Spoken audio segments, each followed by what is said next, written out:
Chapter 4. Night fell on spiritless Dutch Springs. The golden stream of payroll dollars had run dry, and the parasites who fattened themselves on the earning of the hard-toiling men of the steel wilted in the drought. Main Street was still hudry-drudry, but there was a hollowness in its hubry. Barkeeps yawned in the saloons. Black-coated gamblers beguiled the monotony with solitary. Pat strode into his lean-to office and scaled his Stinkin towards a peg on the wall. Sam and Ezra hunched in chairs, tilted back against the wall. The litter of cigarette butts around their feet gave evidence they had waited a long time for the sheriff's return. Sam's snapping eyes flashed an eager inquiry as Pat flopped wearily into his swivel chair. Ezra's one eye regarded the sheriff's dust-powdered form expectantly. The latter eased out on his long legs and built a smoke with a careful consideration. "Well, slip the dally off your tongue," snapped the fidgeting Sam. "Who'd you put the finger on?" Pat ran his tongue over the edge of the paper and scraped a match on the desk side, lit it, and drew deeply on a cigarette. "No one," he replied shortly. "That payroll must have evaporated in the sun, and as for the killer, well, maybe it was Glencourt, maybe it was Raleigh, maybe Salmon, and the telegram operator, maybe some gink we never seen hide and hair of. It seemed plain as a boil on a pug's nose," sniffed Sam, "and just about as helpful." "So spread your hand, Pat," grunted Ezra, glaring at his squat partner.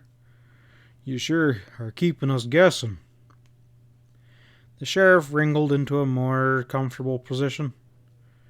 "Well, let's start with Glencourt. He's one of Wisner's helper. That gink sops up liquor like a sponge and got no more backbone than a rope, and he's flat broke. His alibi for last night is Blondie, one of LaRoe's girls, and she swears Glencourt didn't step outside the bucket of blood till sunup, and you should hear that skirt swearing. And then Raleigh was hanging around the pay car mighty close to the time Wisner got his comeuppance. He gave me a cock and bull story about hunting for Simpson, the commissionary boss, to sell him a bunch of steers. Simpson tells me Raleigh peddled enough beef last week to feed the crew for a month. So his alibi seems to be hogwash, which makes that bladder of lard suspect number 2. And then we got Ted Salmon, the telegram operator. He was on duty in the shack below the pay car when Wisner checked out. Carries himself like an ex-soldier. There's plenty on the railroad payroll. Shooting comes easy to them. I checked on his record. He seems like he plugged a greaser down in Hopewell that way. Mind you, that don't mean much, except Salmon's wife is mighty sick in Kansas City Hospital. Every dollar he draws goes east, and he puts the bite of a statin a month back for the loan a couple hundred pay carts. He sure be craving the $1. "You done forgot Bill North," cut in Sam. "Wasn't he around?" "Yeah, and I checked on him too," yawned the sheriff. "He got a wire yesterday." Pat pulled a crumpled yellow flimsy from his pants pocket and put it and tossed it to his squat partner. Sam smoothed out the sheet and scanned it and mumbled. "Identity established. Changed name before proceeding to Chile.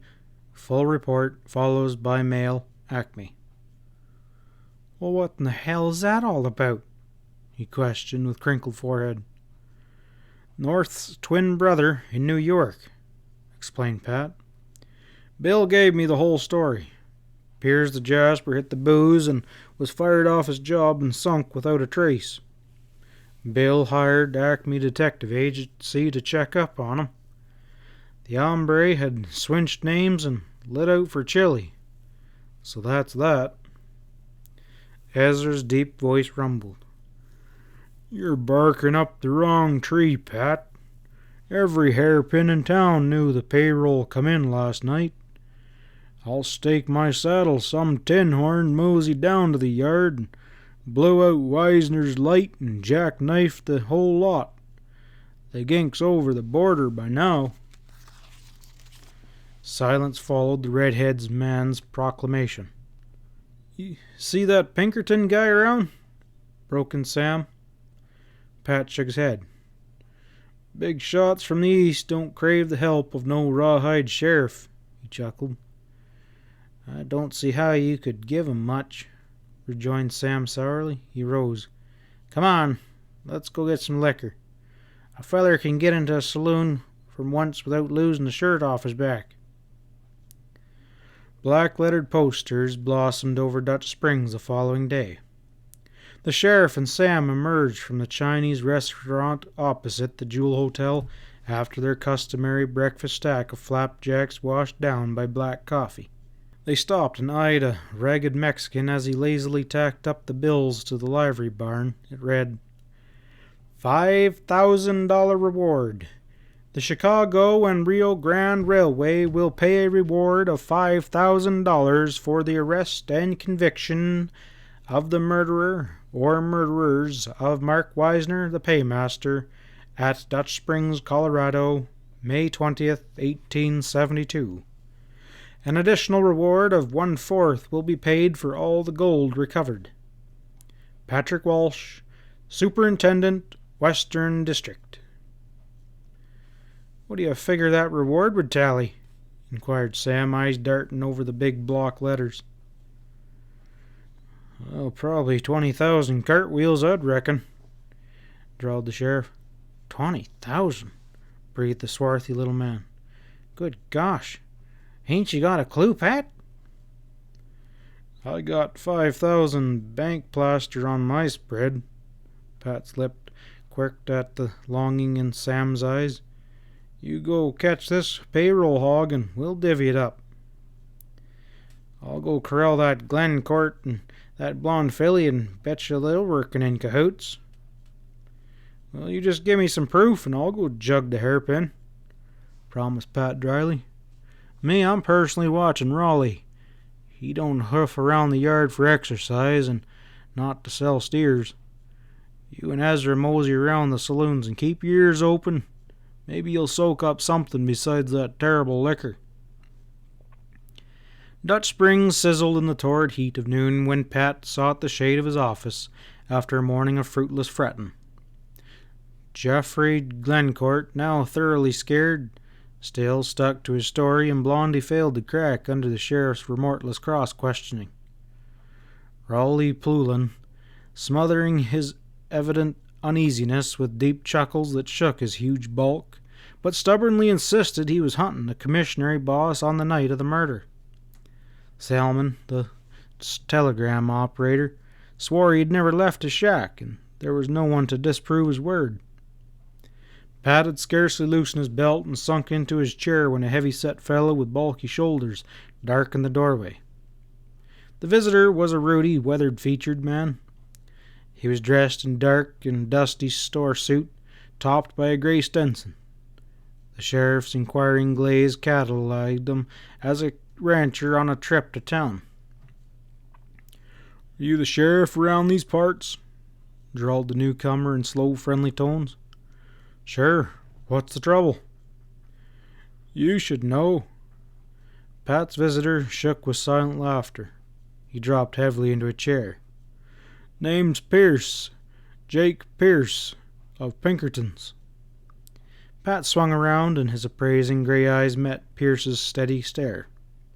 He had pictured the operative as a glimly-eyed, alert individual. This fellow looked like he was more at home among cows than criminals, but the sheriff had learned from hard experiences to reserve judgment. Jake Pierce bit the end off his cigar with even white teeth. He lit up, unbuttoned his vest. "Well," he inquired placidly, "got anything?" "Nothing but ideas." "Well, take a gander at that." Pierce fumbled in his vest pocket and pitched a spent shell onto the desk. Pat picked it up and examined it curiously. It's a 45. Sure. The bullet that croaked Wisner came out of that shell. Pierce puffed his cigar.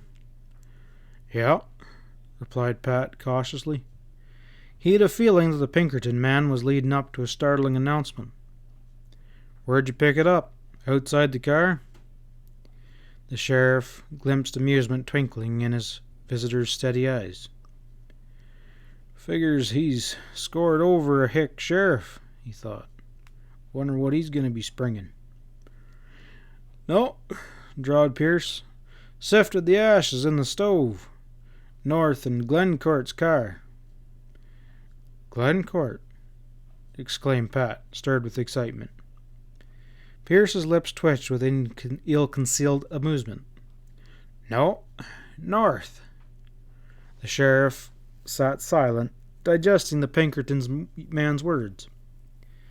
Inwardly, he flailed himself for failing to make more of a thorough examination of North's quarters.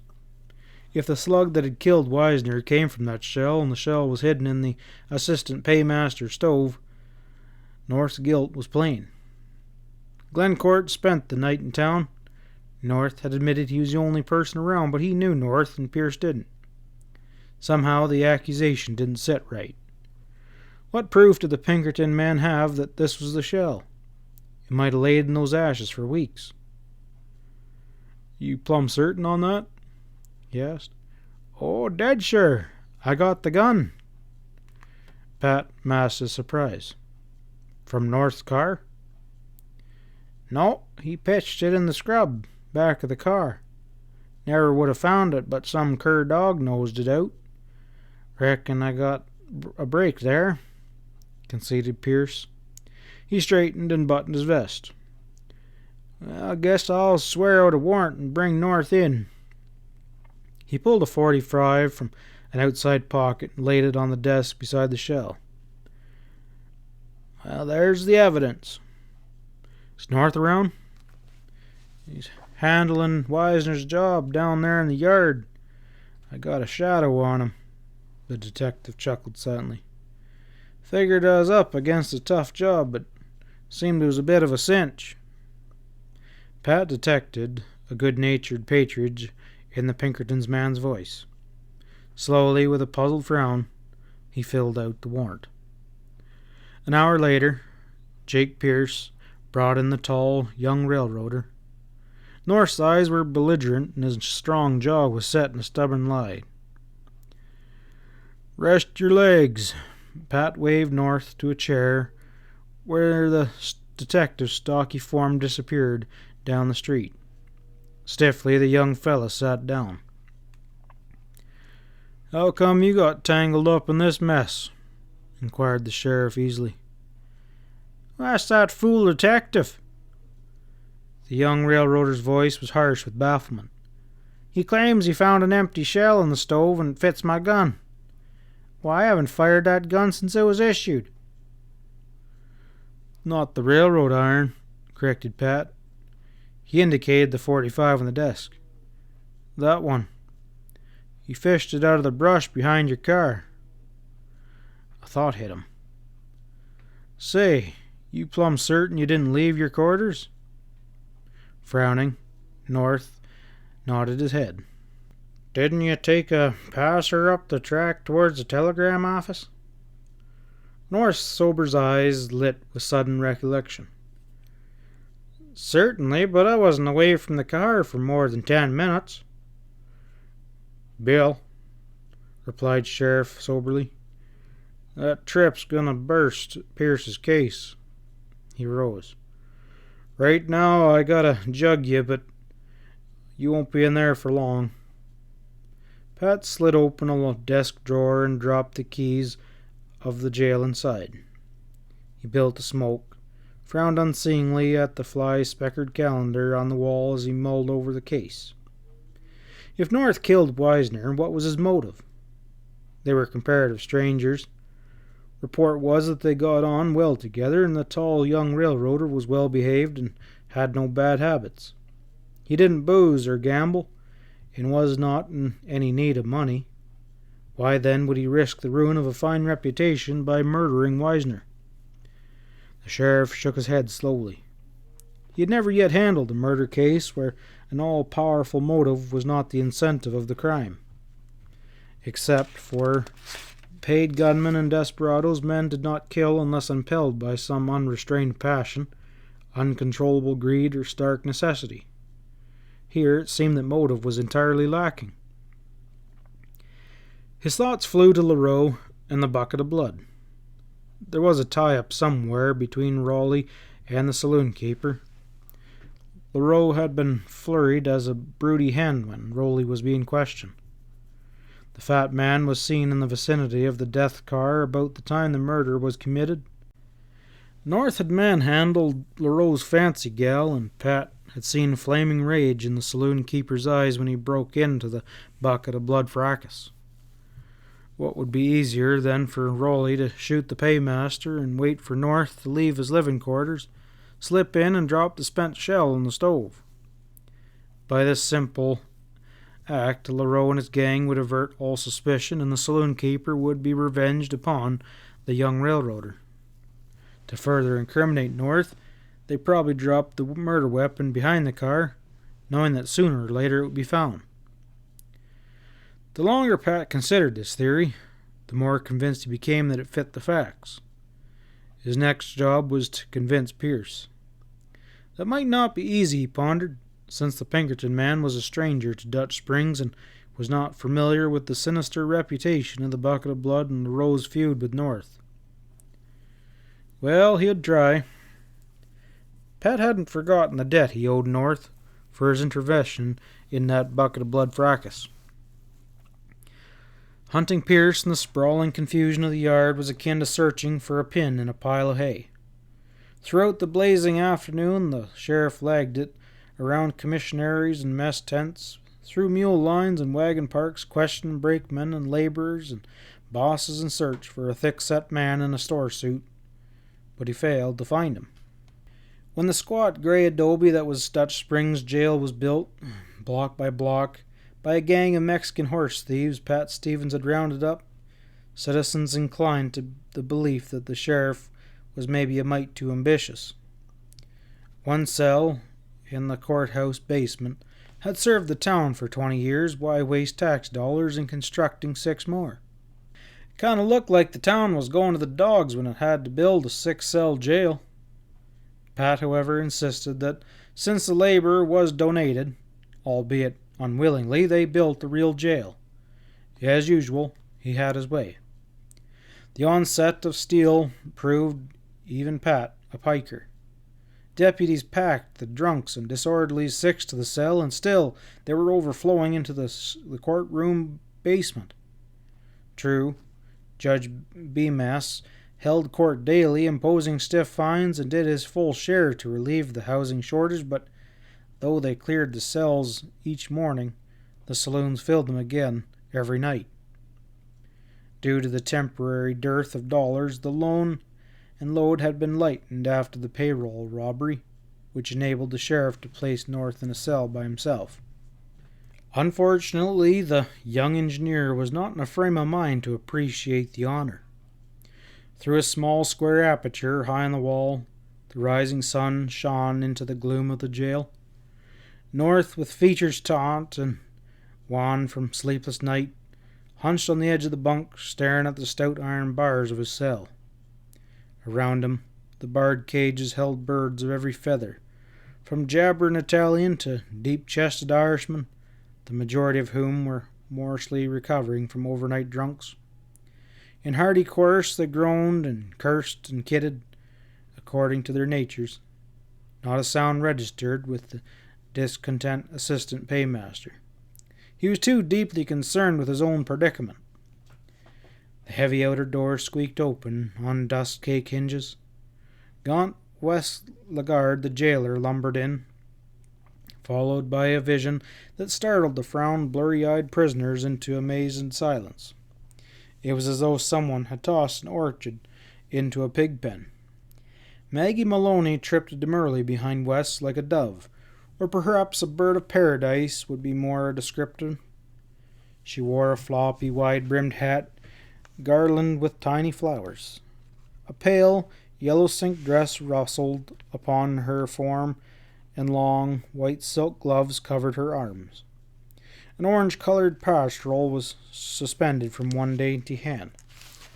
Her features were devoid of make-up, save for a faint suggestion of red that blossomed upon her cheeks, all of which combined to form the effect of a dainty, fragile slip of female, a variety breath of spring interjected into the torpid atmosphere of the jail. Landguard nodded in the direction of the sulking North. The latter, despite the sudden cessation of noise, had not glanced up. "Hey, North," bellowed the jailer. "You got a visitor." While his fellow prisoners eyed Maggie in awed silence, the assistant paymaster rose and moved swiftly towards his barred cell door. Maggie stepped gracefully up to the door, the parcel swinging from a gloved hand. Scarcely 6 inches apart, they faced each other through the bars. Frowning, the prisoner glimpsed down into Maggie's dark eyes that were soft and luminous beneath the brim of her wide picture hat. "Hello, sucker." Her voice was too low to reach the expectant ears around. "This is what you get for sticking around. How come you didn't take it on the lam?" "Why?" Maggie smiled, a world of wisdom in her unfathomable dark eyes. "Why?" she mimicked. Her voice became crisp. "Quit kiddin', big boy. Jake Pierce knows his onions. You croaked Wisner. Why didn't you beat it when you had the cash?" "And if by chance I didn't kill Mark Wisner, should I still beat it?" inquired North. All right, consoled Maggie. "You didn't croak him, so what? Jake Pierce puts the finger on you, and that means you'll swing. Jake convicts him every time. Say, you're as good as strung up right now." North's strong fingers clenched on the bars. His white knuckles betrayed the stress under which he was laboring. "Thanks for calling to taunt me." His voice was brittle. "Paying off old scores, huh?" Maggie's dark eyes burned into the prisoner. "Aw, nix that," she snapped, reverting swiftly to her dance-hall manner. "I like you, big boy. You got spunk." She swung the closed parcel close to the upright bars. North noticed a bulge in its silken folds. "I got a hideaway in this dingus. Grab it and make a break." The parcel slipped from her fingers and fell through the bars onto the cell floor. At the same moment, Maggie turned and tripped towards the rugged-featured Landguard standing solidly by the outer door, effectually screening North from his eyes. "Oh, Mr. Deputy," she cried, "I dropped my parcel, and that rude Mr. North wants to keep it for a keepsake, he says. Make him behave like a good boy, please." "It's wonderful play acting," thought North. He bent and picked up the fragile silken gadget, thrust it through the bars, and held it towards the advancing jailer. Maggie minced beside Landguard on high-heeled shoes. The girl pushed forward and snatched her parcel from North's grip. The fingers of her free hand exploring its folds, and felt the unwielded weight of the concealed derringer. Fire smoldered in a glance she shot at North's somber face.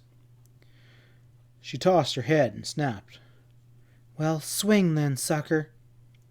With a lift of her skirts, she pivoted towards the door. "Aren't you going to talk to me, Maggie?" bellowed a burly track layer.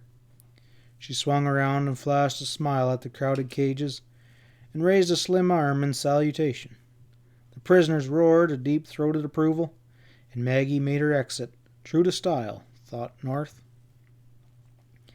Alone once more, he resumed his seat on the thin straw mattress of the bunk. What was Maggie's game? If he had grabbed the gun she brought and made a break, it would have been a clear-cut confession of guilt. Had she figured on that? Or did she believe him guilty? If so, her gesture must have been a spontaneous act of sympathy. He shook his aching head in bewilderment. Who could fathom the motives of a woman? End of chapter 4.